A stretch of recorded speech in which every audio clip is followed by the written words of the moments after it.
I'm 58. I got lots of time in my hands. I can dedicate 100% to what I'm about to do, and it's the right time. And so, again, it's something I've always wanted to do. I've always been part of the community. I've always tried to, lend my talents wherever I was needed, and this is time I feel that this is where I can help the community the best now.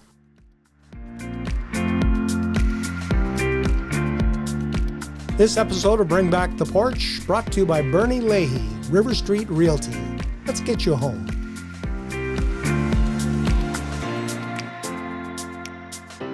And joining me on the porch this morning is a candidate for Medicine City Council, Brian Robinson. Good morning, Brian. Welcome to the porch. Good morning, Brian. Yeah. Nice to be here. Yeah, you and I were talking before we went on the air here about the decision you made, or almost didn't make, to get into this race, because you're stepping out of your comfort zone. You're stepping into something that the campaigning part of it is something that you're kind of trepidation about it.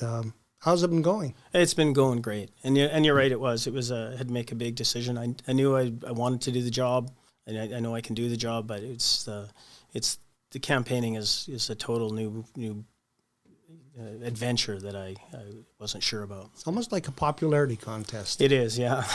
That's always been, made me nervous, yeah. Yeah, but it's more about substance than popularity. It should be. I sure hope so, yeah.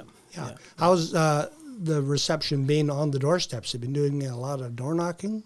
Phoning colleagues and as business acquaintances and stuff, and it's been a positive experience for sure. Was there anything that pushed you into making the decision to become a candidate? No, not really. As far as it goes, it's just something I've always wanted to do. But in the past, I was busy, the business and all that. And at this time, I'm 58. I got lots of time in my hands. I can dedicate 100% to what I'm about to do, and it's the right time. And so, again, it's something I've always wanted to do. I've always been part of the community. I've always tried to, lend my talents wherever I was needed, and this is time I feel that this is where I can help the community the best now. You have a big booster in your corner, David Carter, former MLA, Speaker of the Alberta Legislature. He tapped me on the shoulder a couple of weeks ago in Costco and said, "You have to get Brian Robinson on. He's a solid man, a solid candidate." So here we are. Yeah, I did. If you follow Facebook, we've been part of St. Margaret's Church since its beginning, and David and I's 35 years. We've been close friends, confidants, and him and I, the last few months, or when we were working out there, we spoke a lot about this and my decision to run for sure. You have a history of being involved in service work. I think you were 21 years of age when you became a Rotarian. I was. That's young to be getting into that kind of an environment. What spurred you to do that? Came back from SAIT, and it was funny, I was shy. And I'd gone, in the class, there was a language and speech, and it kind of broke me out of the shell, and I was afraid that if I came back and I just went to work, I would lose it. So I joined Rotary and gave me the opportunity that every week I had to go out of my comfort zone and my shell.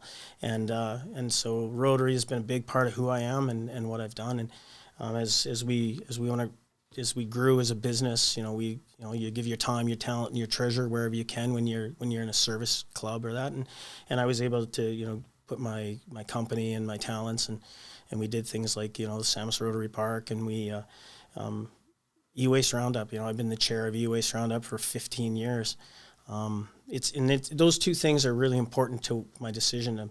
When we did the park, we did it with the Parks Department, and the people of the time were excellent to deal with. We got along, and we achieved something I think very good, like Saamis Rotary Park's a gem. And then with the E-Waste Roundup, we work with the environmental utilities, and I've been chair for 15 years, and we have a great relationship. We started out that one of the members, not myself, was at college and figured out that electronics and that weren't really being disposed of properly, and so she came up with the idea, and our club supported it, and then she subsequently has left town, but we championed it and took it on, and we identified that the e-waste needed the electronics, and then as our partnership grew, the city wanted us to identify other things, so like engine oil and tires and that. So it became a collaboration and a partnership. And working with those two departments has just been so fun. And so I think, I'm pretty good at this. So I really want a chance to see if I can expand our that collaboration between the departments, because they're great. Like it's success was perfect. There's an expression that says readers are leaders. And you were telling me before that you love to read. And if you become successful on October the 20th, you're going to have a lot to read. I do, yeah. It's funny. I love to, it's fun. So construction. So I love to read documents, and I'm pretty good. Like, if you're reading a document, you're searching through that document to find out what was missed, and figure out, how it affects you and how, where's your advantage or your disadvantage in your bid. So I love to read that style. I'm not a novel reader, just so you know, but I do seem to, I can read quickly. I can retain what I need to Technical retain. documents. Yeah. So then, as a city councillor, particularly involved in the Energy and Utilities Division, that's a heavy weight on responsibility for a councillor, and we've had some discussion about whether maybe they should take some of that away, put it into a municipally controlled corporation. Have you given thought to that? I have. I think the table's been thrown in the last few years. I mean, especially the last 6 months, right? What's happened south of the border, where Canada's going, and all that. So I know I've read a bit of some stuff, and I think that some of the assumptions that were made in doing this are changed. So I really want it to be looked at again, and the utility is, it's 115 years old, right? We've owned it that long. It's been a success, and I'd like to see if we can grow on it. I mean, I think that we have time. I think we have time to try to make it work. I am a history guy, right? A history guy. So I'm not one for throwing things out. I like to save them and make them good and make them usable and practical for today. You are a small businessman, Mm-hmm. and we've heard in this campaign, people have been talking about the roadblocks and obstacles they face when they go to City Hall to try to develop something. What's your perspective been? We've all had the issues. I know it has. In the campaign, I've talking to people. It's actually probably worse. At least it exists because of the amount of people that are commenting on it. So again, hopefully, what I would do is take the perspective that I have, and hopefully get the chance to apply it around the table and maybe help make the change. Are the roadblocks Medicine Hat made, or do they come from other levels of government that impact when the developer comes here and wants to do something, and there's this stack of documents that they have to fill out? I developed in other cities. I didn't just work in Medicine Hat. We were around, and I'd have to say that other cities seem that they play with a different set of rules than we have. So I would have to say that other cities do different things than we do, and that maybe we should communicate with the other cities and figure out if we should be doing things that other cities are doing.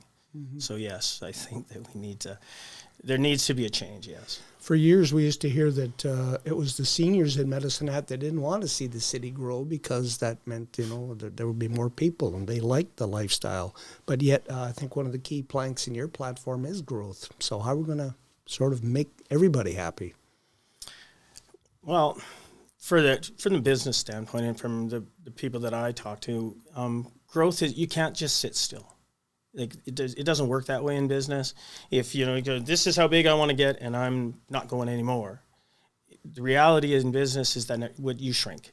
You can't. You either follow opportunity or chase opportunity, or you slowly just disappear or retire or whatever you want to call it. So and that's just a fact. And so we have to follow opportunity when it's there for us. And, we have lots of opportunity in Medicine Hat. We have to sell it. Like we have great hospital, we have great schools, we have a great community, we have a great standard lifestyle. I mean, I kind of like to think that, in the new trend of work-life balance, we are the work-life balance city, in the sense that I could go to work, I could get off, or anyone, you get off your job, you can take your kids to hockey, you can, you're only a 10, 15 or 20 minute, from home. You're not commuting for an hour and a half. Your whole community, your every day is in this nice, beautiful city, and we need to sell it. And then we need to sell, the advantages, the schools, look at what's happening. They're teaching airplane pilots. They're teaching drones. We're teaching, this. It's starting. The upswell is coming. They're teaching the new technologies. Mm-hmm. And city needs to.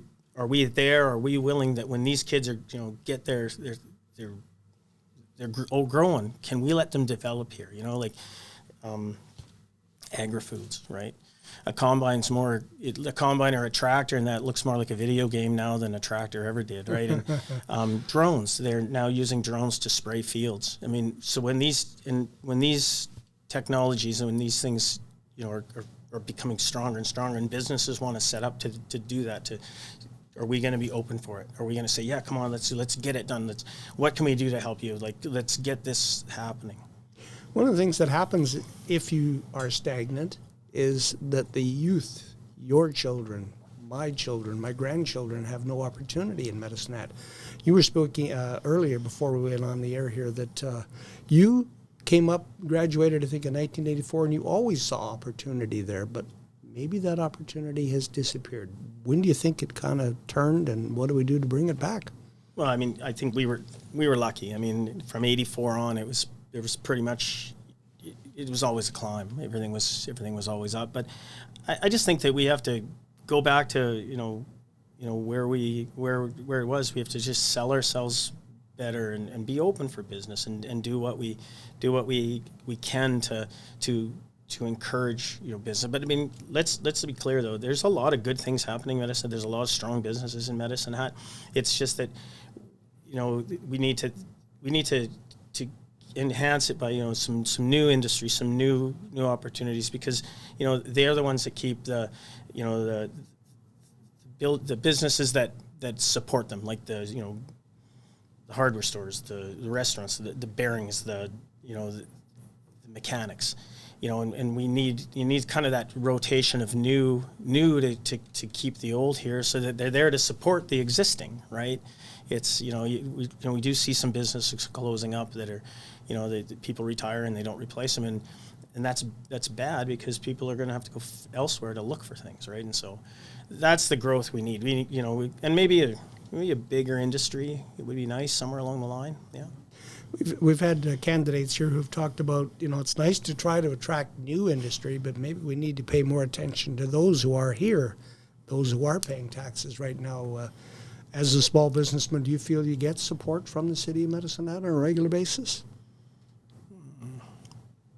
Tough question. I know, it's a tough one. I mean, as far as in the zone that I worked in, I don't know if I needed that much support from it. We're pretty good at, we just need the opportunity. We need the fact that,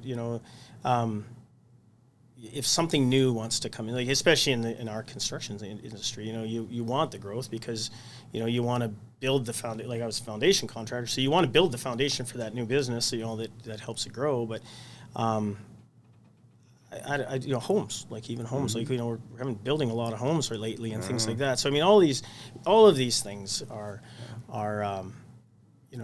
just a steady, a steady upward growth. I'm not saying that we need to redesign the whole and rebuild the whole city, but a couple of new things and a kind of a growth, an upward growth trend would be nice to see. That's one of the things you miss when you drive around Medicine Hat. You don't hear the hammers, you don't hear the saws anymore. I can remember a time in the 70s when Crescent Heights, one block would go up and then another block would go up, and it was just like they were marching across the prairies, and then everything kind of hit a roadblock. Yeah. Yeah. We need to get back to that. Yeah, I just, that's what I think. It starts with, come here, what can we do to make it better? What can we do to help? What can we, because we need those new people, the new people that come to the restaurants. We need the new people to buy at the hardware store. And we need, that sort of thing is new, yeah. If you're on city council, do you think you'd be able to work with the diverse group that you may end up working with? I think so, for sure. I mean, again, you know, when you're a contractor, you're construction, you know, you have a diverse group. You all have your own personal agenda, but you come together and you work together, collaborate together to achieve the final goal. So I mean, I think it's, you know, you're not always on the exact same page, but you get there in the end, right? Mm-hmm. One of the things that people have been talking about over the last couple of years is transparency. That the idea that maybe things in City Hall are agreed to behind closed doors, and then they come out into their open session and they've already made their decision without any public debate. Do you favor that type of, I guess, operation?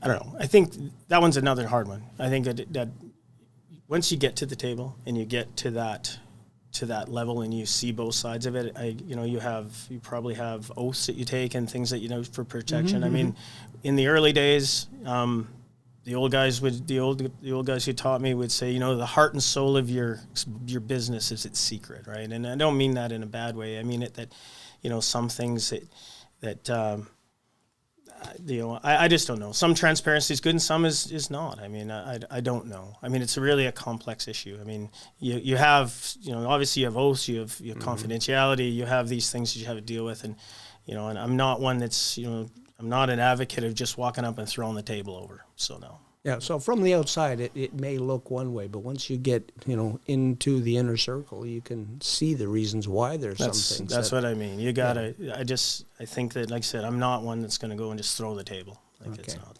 We have an issue that we see every morning when we come into the downtown. We see the people who are homeless. We've seen efforts to try to get the mustard seed allocation, and so far that has not come to fruition. Your thoughts on what might work? It's not a level of my expertise that I have. I think we discussed earlier. Some days it's, you know, I come in and, as you know, we're downtown a lot. We're down on 2nd Street, and so, you know, some days you're angry, and a lot of times you're sad. You see you see what's, you know, you look past the group and you see the individual and you go, holy cow.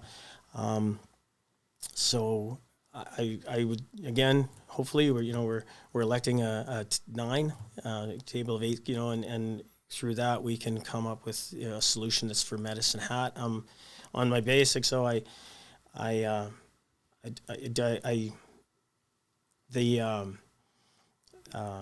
respect. Like, this is our home. Mm-hmm. We have guests in our home that aren't respecting it, and that. You know, so I'm an advocate of going, like, you know, have a little more respect, you know, for the place, for what, you know, what we are, and what, you know, what we've taken to get the city to be what it is. You know, we don't need to come in the morning and have to clean the sidewalks in front of our buildings, you know, and I know that it's a personal experience on that, right? So.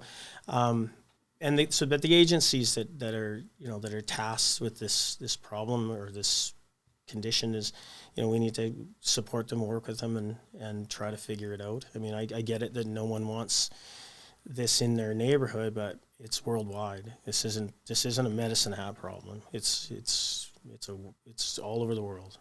When we talk about economic growth, that's growing the tax base so we can afford to pay for the operation of the city and maybe make some amenities. But on the other side of that, spending, that has to be under control too. Are you a spender or are you a saver? I'm a saver. I want to see us try to figure it out. You know, I had someone say the other day that, you know, if, you know, especially, you know, taxes are up and utilities are up and that, and if you have a tight budget, you don't buy a new couch. You just sit on the one you've had for 12 years.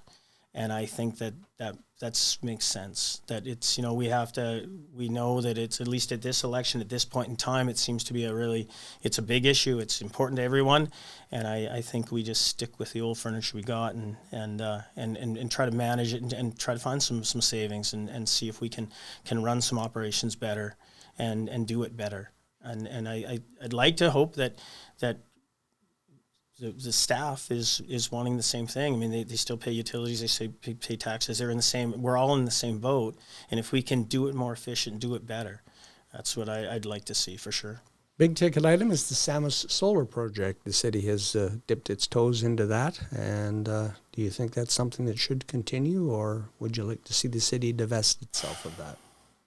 I'd like to see at least put a pin in it for sure. I mean, I understand that if you're attracting a large industry, the idea is that you can use the solar, that they would be an advantage to attracting that large industry to use that solar against their, that's the methodology behind it.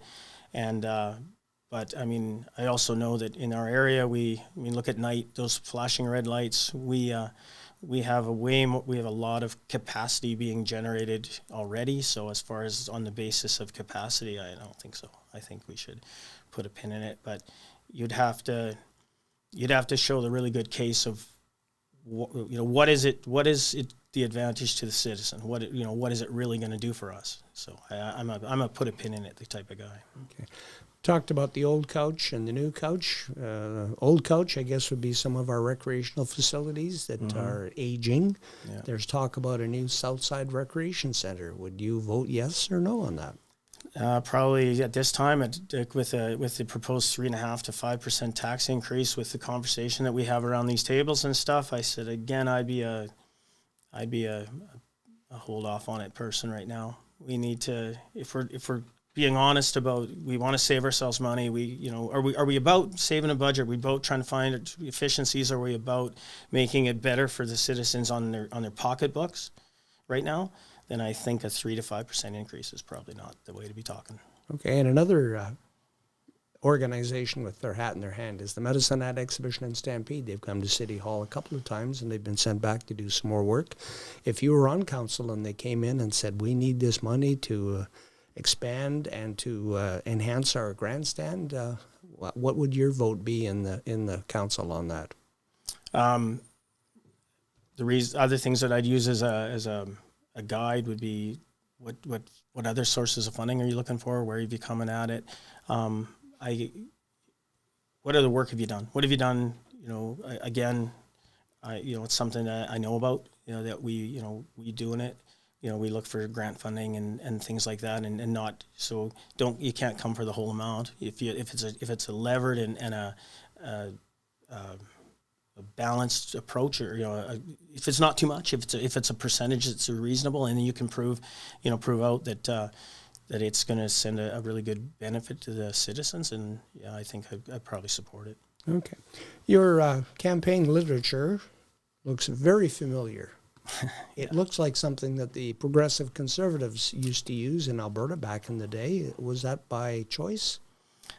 No, it was by design. David Carter's design. I mean, that would be who I am. That group of individuals is more I'd slant with. Yeah. Did you have a political hero?